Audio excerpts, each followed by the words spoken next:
Hello again. Welcome back to class 16, now in part B. In the first part of class 16, we talked about anger and forgiveness and all the elements that have to do with that, different passages that have principles of Scripture for how to deal with forgiveness and reconciliation. In this class, I want to offer you several tools that I found from different classes about dispute resolution and mediation, things that I've used in different settings in the church and also in different kinds of mediations. Sometimes we have relationships that are stuck and they've been stuck for years, and it seems like they'll never get unstuck or solved. And it's useful to try different tools or tactics, different ways to look at a problem or to frame it that may help us have a breakthrough when we've been stuck for a while. And so what I want to do is talk first about negotiation, just in very general terms. In dispute resolution, there are primarily two kinds of negotiation that can happen. And of course, negotiation is when you have two people or two parties or two families or businesses that are in conflict over something, whether large or small, and you try to negotiate to come to a good agreement. Okay? Now, the first kind of negotiation that many textbooks mention is distributive negotiation. Distributive negotiation. And this is where both parties sit down at a table, and in essence, there's a pie on the table. There's a certain benefit or goods or rights or a certain amount of power, and it's kind of a limited amount, just as a pie has maybe 8 pieces. And the idea is I want to try to get as much of the pie for myself as I can. And so they call that claiming value. And the more value that I can claim and get out of that pie, then the more I win. But of course, what that means is that if I have more of the pie, you have less and you lose. Okay. Now, this actually is a part of many kinds of negotiation, anything from divorce settlements to corporate agreements, and people try to win. And it's effective in the sense that whoever wins gets more, but it's not as effective in the sense of maintaining a relationship and continuing on in the future to deal with that same person or group. And so they talk about a second kind of negotiation called integrative negotiation. Integrative negotiation. And this is where you sit down at the table and you still have something that you want to divide in some fair way, but instead of trying to compete and win, both sides seek to help the other side win as well. And you achieve mutual goals in such a way that you go away with a good relationship and the possibility of future involvement, whether it's in business or relationships or in marriage or in a church. You try to create value. And in these situations, you may start with a certain amount of pie, and actually you may find more pie as you go along. You can bring more value to the table where you end up with more than you started with, and everybody goes away happy. And so it's I win and you win. Those are two different positions, obviously, to take as far as negotiation.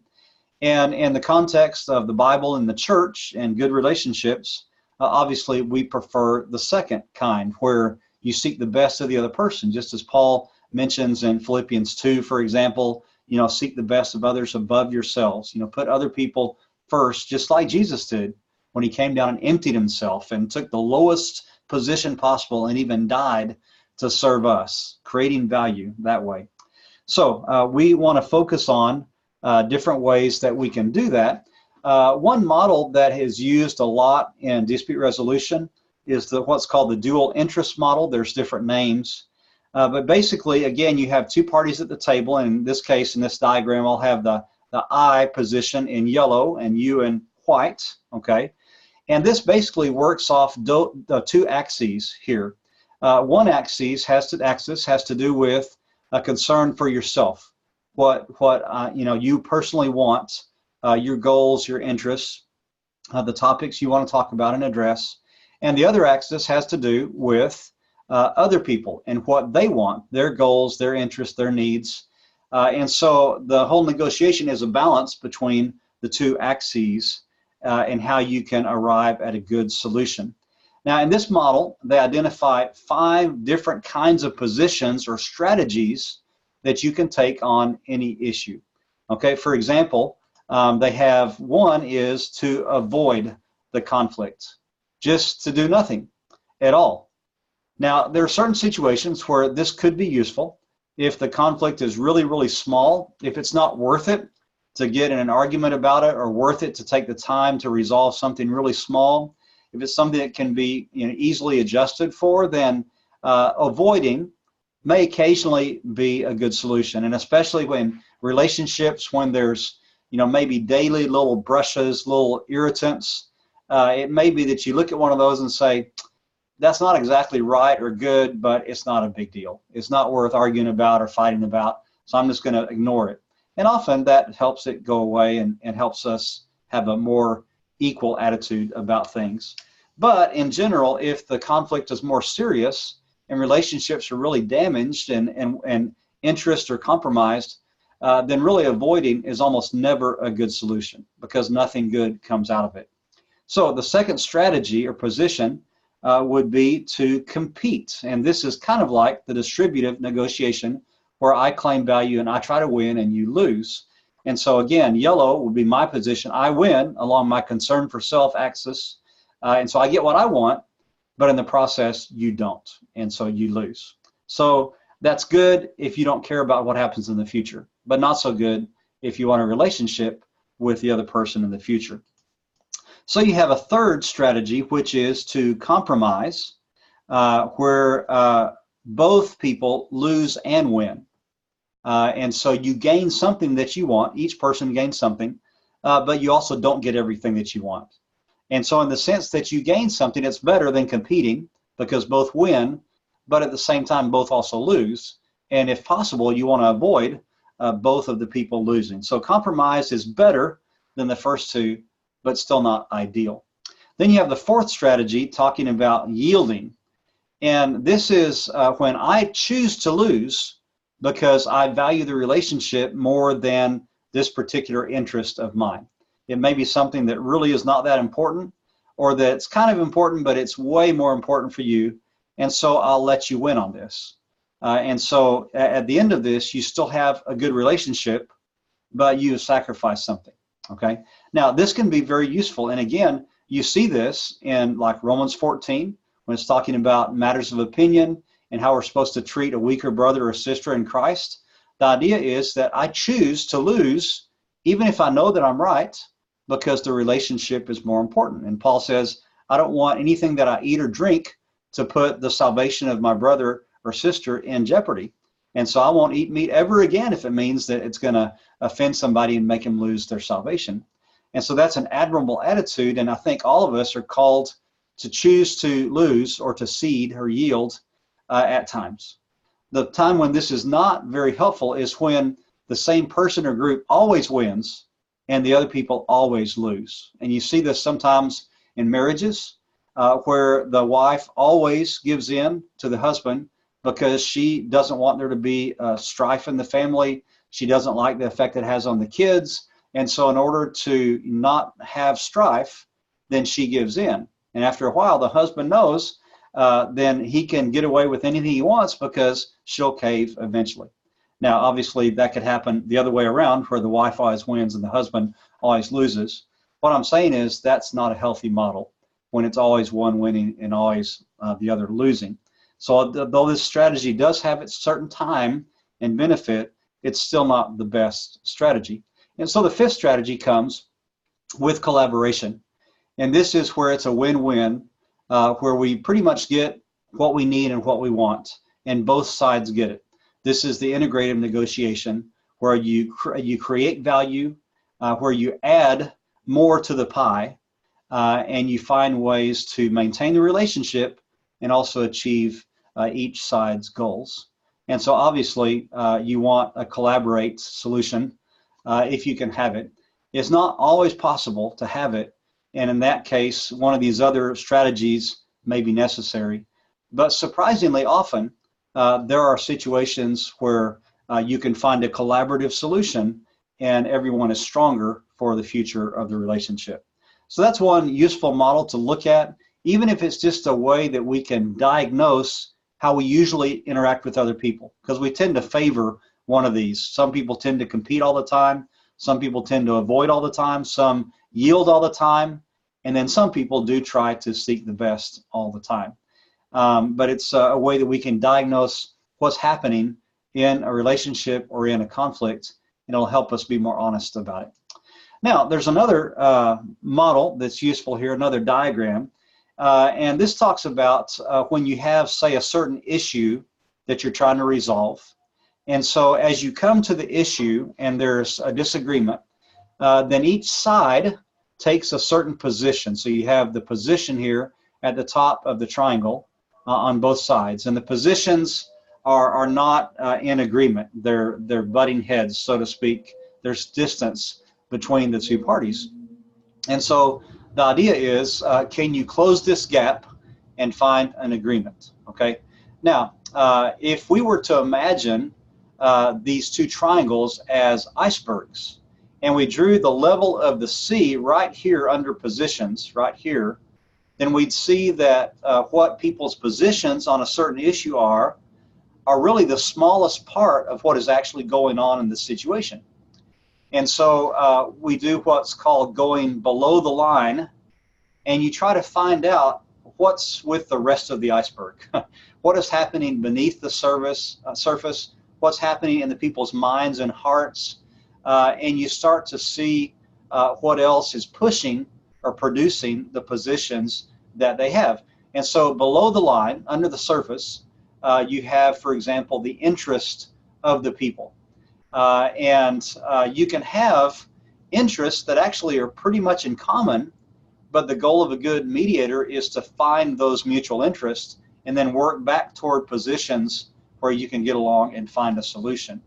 But included in the idea of interest is what are your values as a person? Maybe moral values, Christian values. What are your needs? Maslow's triangle of hierarchies, that people's needs, the most basic needs, are what drive us a lot of the time. And so this combination of needs and values, and then the actual situation that we're living in, all of that taken together is what produces our true interests. Now, the confusing thing and the difficult thing is that I may not ever say anything about my interests when I'm stating my position. I have all this going on in my head and my heart and all these value systems and all that. And out of all that, I do all that internally, and I come to the table and I tell you, this is what I want. And you know nothing of how I got there with my interests and values and needs. And so I may not have even said, here's what I really want. Here's what's really important to me. In fact, I may have said something that could look pretty different from that, because I don't want to reveal the other just yet. And both sides may be doing that. And so a good negotiator, a mediator, will try to go below the surface and say, okay, what are the interests? And usually, out of what's driving the interest, there will be common ground. And so you have this little triangle here under the surface, the mutual interests that are driving some of our positions. And the interesting thing also is that you can have a number of different positions that you can take based on your interests. And so you may start with one position, but depending on your interests, you may come up with another position that will also satisfy your interests. And that's what a good negotiator does. You try to say what's important to both of you and find solutions that satisfy those interests, and then the positions start to merge and the issue is solved. Now, there's a lot to this, but again, the meat of this model is trying to drive down and find what's in common in the interests and values and needs. And if you do that, you've got a really good chance of solving the problem. So hopefully, again, this gives us a way to talk about certain issues and to try to discern and isolate carefully what's going on with each person. Because most of the time, what they're thinking and feeling is valid. There's reasons for it. It's not irrational, and it's not without a precedent or without a reason, but it takes a while sometimes to dig down and get into it, okay? And so, again, it takes work, but it's worth it, and it can produce a win-win situation. All right, I want to mention a third tool that's really more of a process, and this is similar to the process of Matthew 18, although it's a little bit longer. And this is a situation or a kind of a process that I've learned as a mediator in divorce mediations in particular. And the mediators are trained to go through this process step by step, even though some of it seems pretty simple and pretty obvious. Often people skip these steps, especially when there's conflict or they're angry or very emotional. And so the job of a good mediator is to make sure the process takes place. And so, for example, the first thing that we do is to introduce each other, and obviously the parties in conflict probably know each other, maybe even very well in the case of a married couple. But in the introductions, the mediator gets an idea of how the people talk and interact with each other and others, and so that's a beginning of getting to know them a little better. And then the mediator invites each party, each person, to give an opening statement. And this is to be done without interruptions from the other people. If it's a mediation of a divorce where there's lawyers involved, nobody else gets to interrupt for no reason at all. You always give a chance for people to speak in an uninterrupted fashion for 5 to 10 minutes, and they're supposed to lay out exactly what they want to achieve during that mediation.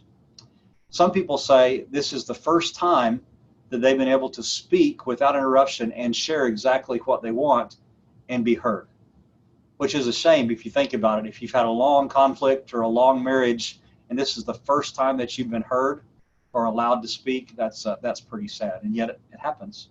Then, after the opening statements from each side, again without interruptions, then you define the issues.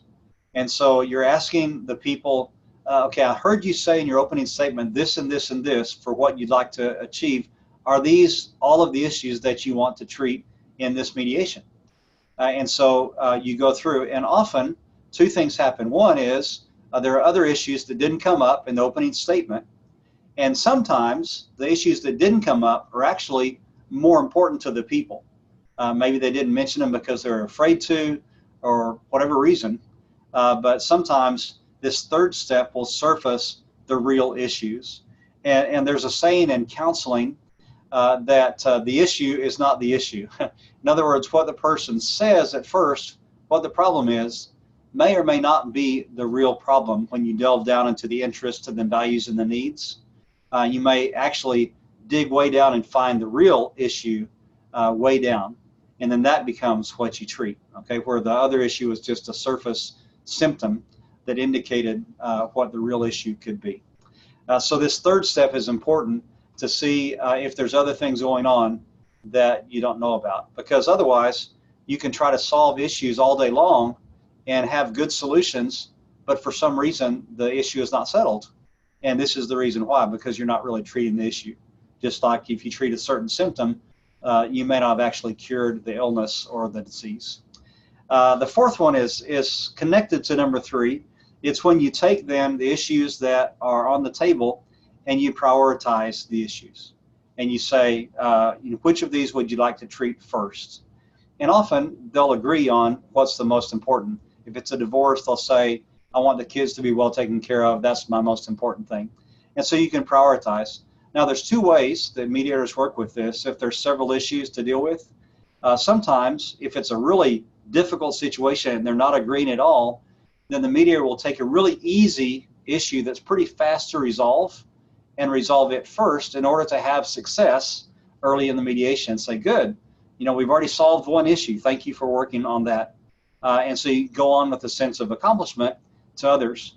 Other people take the hardest issue first because they say, if we only have 3 hours, or if we're fresh right now and we're thinking, we're not angry right now, then we better start on the hard one first. And that way, even if we spend all 3 hours on this, at least we get it resolved, and we can come back again for the other issues. And so there's ways to do that. So number 4 is to prioritize the issues. Then number 5 is to generate the best options on each issue. And so you'll do this, again, one issue at a time. And there's different ways that you can generate options. But basically, it's a time of brainstorming. And at first, nothing is off the table because sometimes even out of a crazy suggestion will come the seeds of a good idea when it's modified. And so you think of all the possible options that could solve this particular problem. And then step 6, you evaluate the options and you see what is really most practical. And so what you generate as an option in number 5, when you start to break it down and see how it's going to work out in practice, you say that's really not going to work very well with scheduling or with travel or traffic or anything, money. It's just unrealistic. And so you go back and say, okay, what's your next best option? And so then you find ways that can work or not. So evaluate the best option, then end up choosing the option that you do, and then how you're going to implement it. And in this, it's important to be very specific, because you could say, okay, so this is the best option, and so we'll try to do that. Well, then the question is, how will you try to do that? What are the details of that? For example, if it's a child custody issue, you say, okay, then the mother can have the children all week long, and I'll have the children on the weekends. Okay, well, that's a beginnings of an agreement. But then the question is, okay, well, who is going to take the children or pick up the children on, say, Friday? And what time Friday will that happen? Is that right after school, or is that Friday evening? And when are the children supposed to be back with the mother? On Sunday? Is that Sunday afternoon, Sunday evening? Who's going to take the children back or pick them up? Where are you going to meet? I mean, all of those little details that seem so small are the details that produce more confusion and anger and frustration later on if they're not spelled out. And so in a good agreement, you not only choose the best option, but then you detail it out step by step, very concrete. This is going to happen. This person's going to do it at this time, at this place, in this way. And then that way it's very clear. All right. And then after that, after you've looked at all the issues, picked all the options, and then chosen how to implement them, then you sit down and you write it up. Now, this is more for like a divorce mediation or for a civil mediation. You don't necessarily have to do this in just a conflict that you have with your friend or with your spouse, because often it's not necessary. But if it's a long-running conflict that has happened a number of times, it might be helpful just between the two of you. It doesn't have force of law or anything. It might be helpful to write it down so that it's very specific. And sometimes we've written up divorce mediation agreements, and we've done it exactly as they have said, what they've chosen to do, what they've chosen to say, and we set it out in front of the people. And somehow when they see it on paper, it's not what they thought it would be, or they see it and it's like, oh, that's not what I wanted. And so they say, I don't really like 0.7. And so you say, well, why not? And then you see if you can work that 0.7 out and rewrite it until everybody is in agreement on that. And then once you have it all written down in detail, then you sign it and you date it. And in a divorce mediation, for example, a judge will accept such a mediation agreement as long as it's in order with the law, as long as there doesn't seem to be any major problems with it. Then the mediators will say to the judge, this is what they agreed to, and we signed off on it as mediators. And the judge looks at it, and the people, he says, do you agree to this? Is this what you want to do? And the people say, yes, we signed it. The judge says, okay, and he approves it. And then if there's problems later on, they'll go back and they'll take that agreement out and they'll apply that agreement. So if somebody didn't comply with that agreement, then the judge will say, look, this is what it says here, and so you have to do this. All right? And so it's just a process, a really detailed process for how to maybe unpack or to work through really difficult issues, especially ones that have developed over time and are really complex.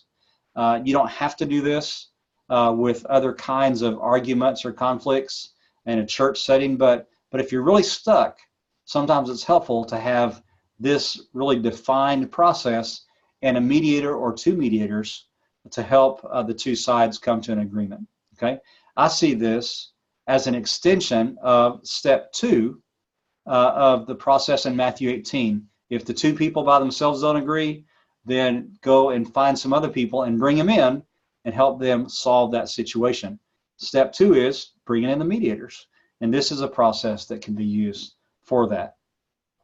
So I hope that these 3 tools can help you analyze not only conflicts, but also how you relate, what your styles are, your strategies are for solving conflict, and find some ways that you can productively work at handling these things with friends, with spouses, with brothers and sisters in the church, with work colleagues, just in general ways you can have or handle conflict more productively and get to a solution.